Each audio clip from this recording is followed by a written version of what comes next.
realitetin e vetë, ju të paktën kaq gjë mund ta kuptoj që rrezikon kreativitetin e asaj që mund të sjellë vullneti i lirë njerëzor. Pra, unë këtë pjesën e dehumanizmit të qeverisjes që nga me vendosjen e ministrit si e diella, personalisht e kam parë jo me kritik, e kam parë madje me një refuzim serioz që mund të jetë një mjet për të shërbyer ministrive, po në asnjë rast të jetë ministri per se. Pra të jetë në vetvete autoriteti i parë që drejton sistemin apo drejton të gjithë ministrinë apo drejton vullnetin njerëzor. Qartë. Edhe në disa pozicione që nuk ka nevojë për empati, ke pikpyetje zonja Toçe për sa i përket teknologjisë? Jo, e thash që në fillim besoj më dëgjuat me kujdes.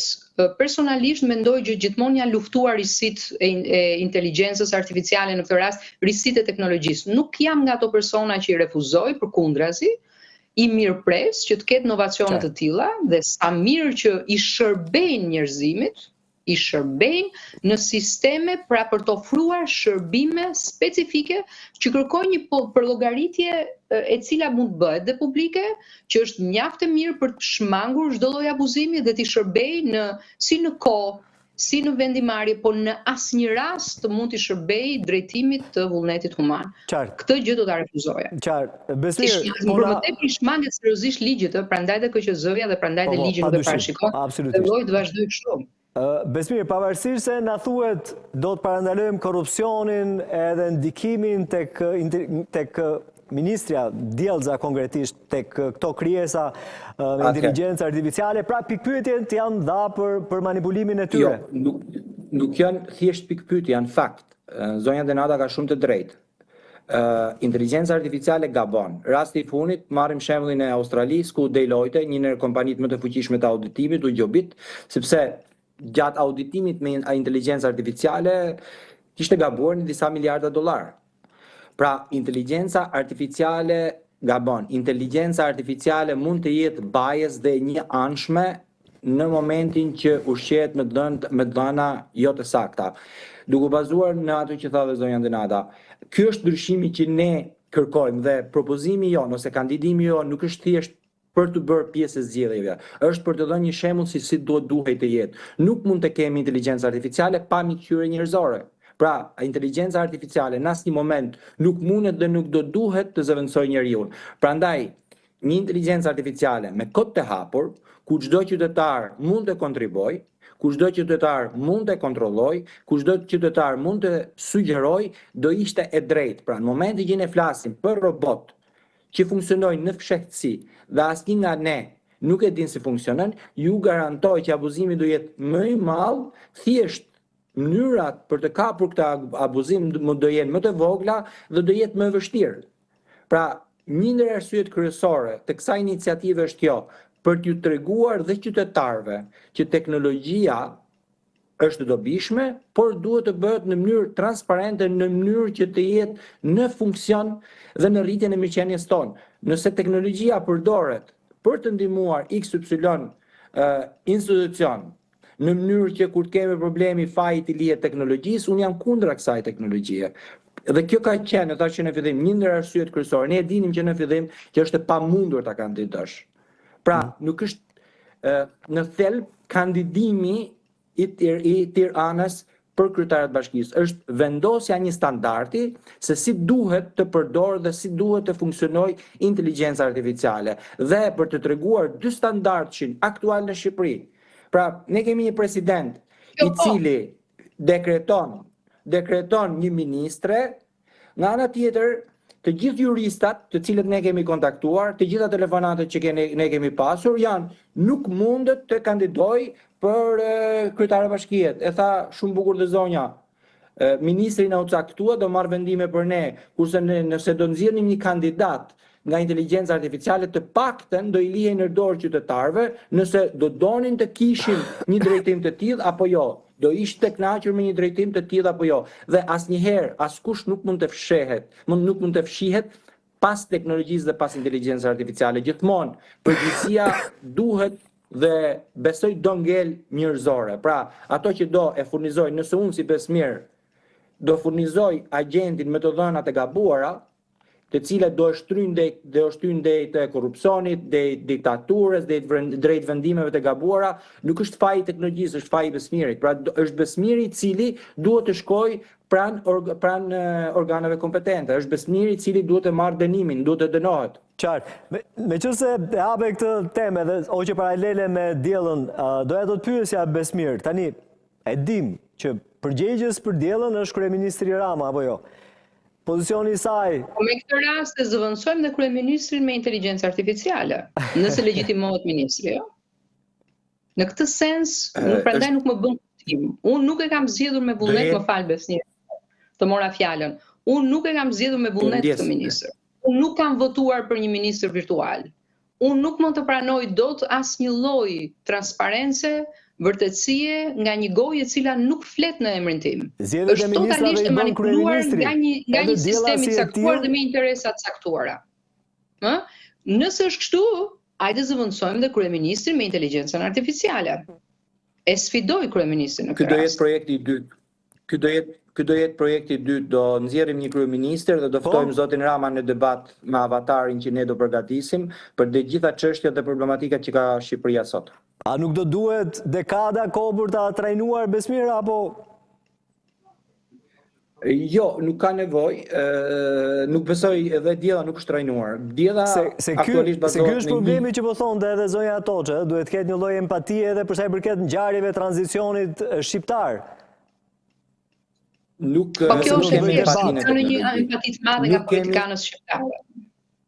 Thjesht unë fola për njerëzore në përgjithësi, po këtu ajo që diskutohet më së shumti është humbja e besimit tek sistemi politik. Po mundohet edhe Besmiri ta thotë që për sa kohë ne kemi një sistem politik i cili transmeton mungesë transparence, transmeton dhe është i aplikueshëm sot si një nga fenomenet ku nuk ju shërben drejt për drejt qytetarit, edhe pse qytetari thërret fort për demokratizim, thërret fort për mos abuzim të sisteme publikeve, thret fort për mbrojtjen e hapësirave publike, për mbrojtjen e hapësirës personale, për mbrojtjen e sistemeve të mos abuzimit të ndotjes akustike, për mbrojtjen dhe kujdesin që të mund të jenë shërbimet sa më të shpejta dhe në ndihmë të qytetarëve. Për sa kohë ka një bërtitje njerëzore kaq të lartë, hajde bëjmë një sistem ku kjo gjë lehtëson. Dhe nëse është mjet për të lehtësuar këtë gjë, po që të vendosim inteligjencën artificiale në shërbim të vullnetit të njeriut, kjo prish dhe dehumanizon pa diskutim të gjithë pjesën e vullnetit të lirë dhe të gjithë pjesën e asaj që është njerëzore. Qartë, Besmira, mund na thuash pak për këtë projektin e radhës shumë interesant? Jo, me që po diskutohet kaq thellë, unë besoj që e kemi shumë të thjeshtë të ndërtojmë një kryeministër dhe mund të ftojmë zotin Rama në debat, sikurse edhe kandidatet aktual të përbashkim, megjithse ne e kuptoj që nuk do kandidojmë dot zyrtarisht, pra nuk mund të jetë në fletën e votimit, mund të debatojmë me secilin nga kandidatet. Po pse do ta bëni këtë? Ka një qëllim. Pra është mëse e kuptueshme që si pasojë pak kënaqësive të gjithë drejtuesve deri tani ju krijoni.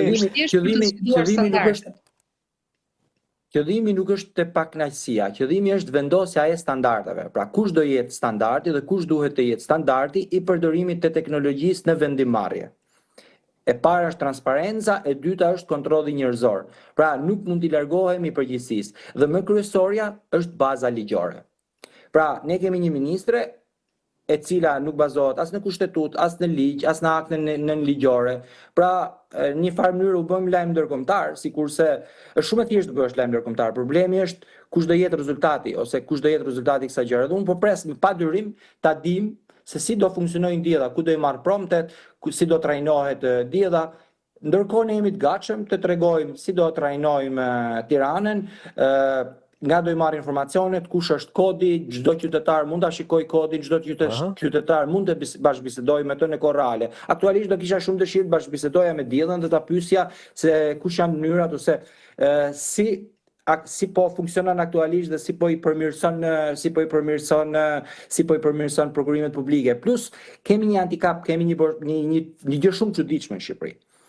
Implementimi i inteligjencës artificiale dhe i teknologjisë bëhet për të ulur kostot Nga ana tjetër, ne kemi një super digitalizim të gjitha institucioneve në Shqipëri, paktën sipas deklaratave zyrtare. Kemi implementim të inteligjencës artificiale, por nga ana tjetër kemi dhe rritje në burime njerëzore para këtyre institucioneve, gjë që është totalisht e kundërta asaj që duhet ndodhte. Pra, nëse zoti Rama ka dekretuar, presidenti dekretoi Ramën si kryestar të Diellës, Diella do duhet që 90% të stafit të prokurimeve publike ta zëvendësonte tani më. Nuk ka nevojë Diella për sekretare, nuk ka nevojë Diella për shumë pozicione të tjera që janë të prokurimet publike, por është thjesht një marketing që ne nuk e dim çfarë ka nga pas. Prandaj është dëshira jonë që kodi të jetë publik, mënyra funksionimit të jetë publike dhe nga ana tjetër një imazhi i Tiranës është një imazh i gjeneruar me inteligjencë artificiale, sepse nuk do të donin që të përdonim imazhin e dikujt që ekziston realisht. Nga ana tjetër, ministria, paktën edhe nga ajo çfarë deklarua nga zonja, nga aktoria, nuk ishte marrë as leje që të bëhej ministre, pra kishte një kontratë me Akshin, por nga ana tjetër u dekretua ministre fytyra e një zonje të nderuar. Pra, edhe këtu ka ca gjëra që çalojnë që në pamje të parë duken shumë të vogla dhe shumë thjeshta, por në momentin që ne i krahasojmë me ligjet e Bashkimit Evropian dhe me GDPR-in, ka problematika shumë të mëdha. Pra, nëse zonja do hedhte në gjyq qeverinë, ju asiguroj që do merrte disa miliona euro po të ishte në një vend të Bashkimit Evropian për përdorim të imazhit. Është totalisht abuzim. Plus, në Shqipëri nuk diskutohet. Bashkimi Evropian ka një AI Act që quhet. Dhe e ndalon edhe e quhen shumë të rrezikshëm përdorimin e inteligjencës artificiale pa mbikëqyrje njerëzore.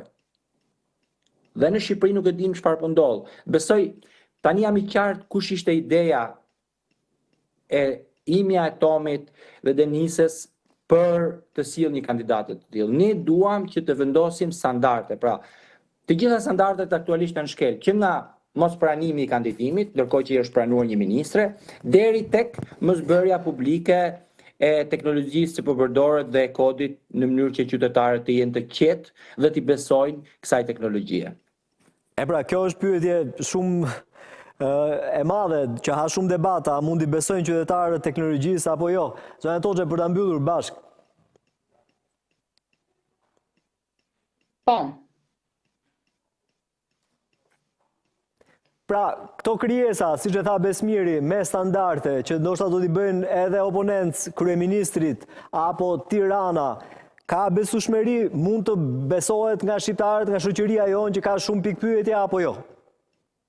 Ne mezi besojmë njëri tjetrit, ne kemi vështirësi të besojmë njëri tjetrit, ne kemi mungesë besimi të jashtëzakonshëm në sistemin e drejtësisë, se s'ka ndëshkueshmëri.